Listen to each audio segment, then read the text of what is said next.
पिछले साल 31 दिसंबर की रात, ठीक इसी वक्त। रमेश चौंका। उसने सोचा कि पिछले साल की बात ये औरत आज मुझे क्यों बता रही है, लेकिन उस पर ज्यादा ध्यान न देते हुए उसने पूछा, तो आगे क्या हुआ? उसने मुझे उसी ब्रिज पर बुलाया था जहां से तुमने मुझे आज पिक किया। जब मैं वहां पहुंची तो वहां उसके 2-3 दोस्त भी थे। रमेश चुपचाप सुनता रहा। खूब पार्टी की उन लोगों ने, शराब पी, शोर मचाया और फिर वो लोग चले गए। बाद में वहां सिर्फ मैं थी और वो। लड़की की आवाज अब थोड़ी सख्त हो गई थी। अकेला पाकर उसने मेरा फायदा उठाने की कोशिश की। वो जबरदस्ती करने लगा। उस पल मुझे साफ साफ पता चल गया था कि वो मुझसे प्यार नहीं करता।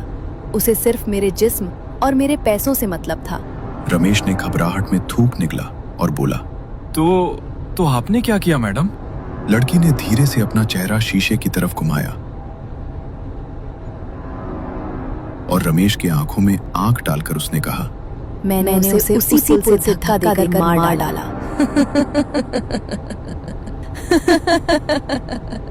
रमेश के हाथों से स्टीयरिंग छूटते छूटते बची।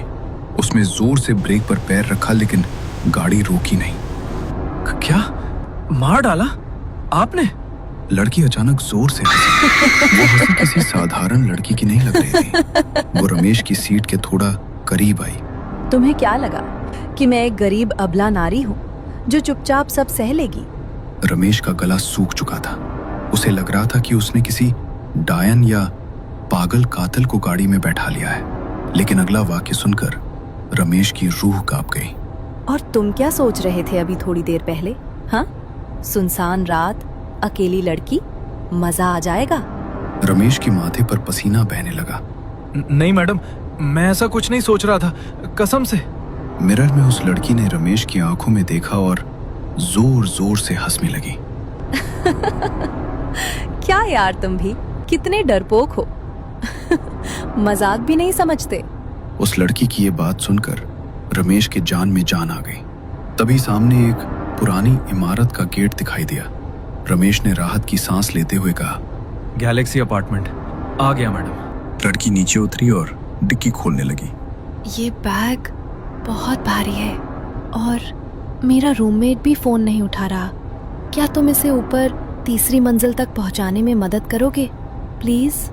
लड़की ने लाचारी से कहा। रमेश मना करना चाहता था लेकिन डर और जल्दी छुटकारा पाने की चाहत में उसने हाँ कर दी। उसने वो भारी बैग जिसमें से अब भी वो अजीब सी बदबू आ रही थी अपने कंधे पर उठाया। उफ, मैडम इसमें क्या भरा है? ऐसा लग रहा है कोई इंसान ले जा रहा हूँ। रमेश ने अनजाने में सच बोल दिया।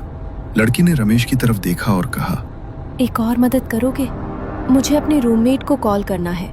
मेरा फोन बंद हो गया है। अपना फोन दोगे? रमेश ने झिझकते हुए अपना मोबाइल उसे दे दिया।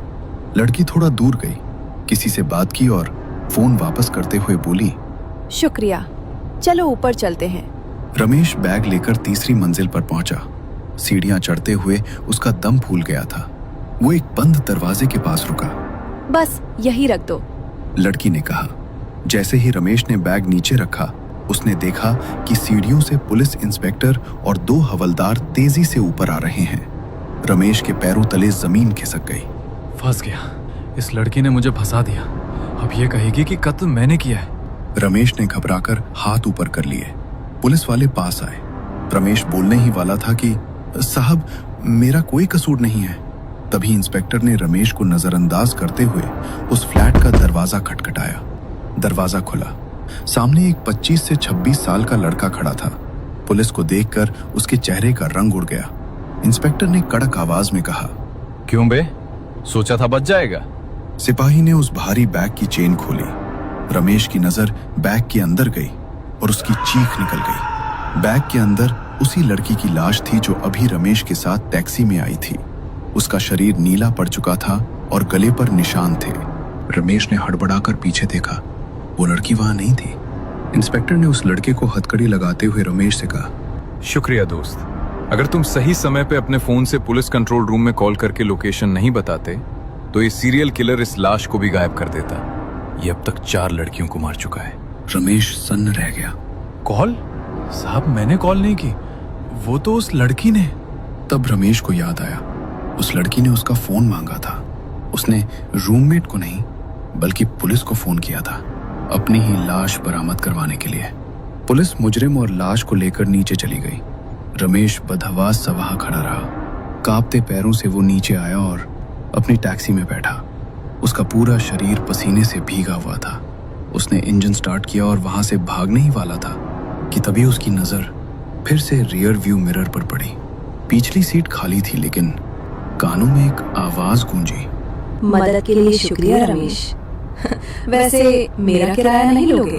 और उस 31 दिसंबर की रात के उस सन्नाटे में एक खौफनाक हंसी गूंज उठी। रमेश ने एक्सीलरेटर पर पैर दबाया और पीछे मुड़कर देखे बिना अपनी जान बचाकर वहां से भाग निकला।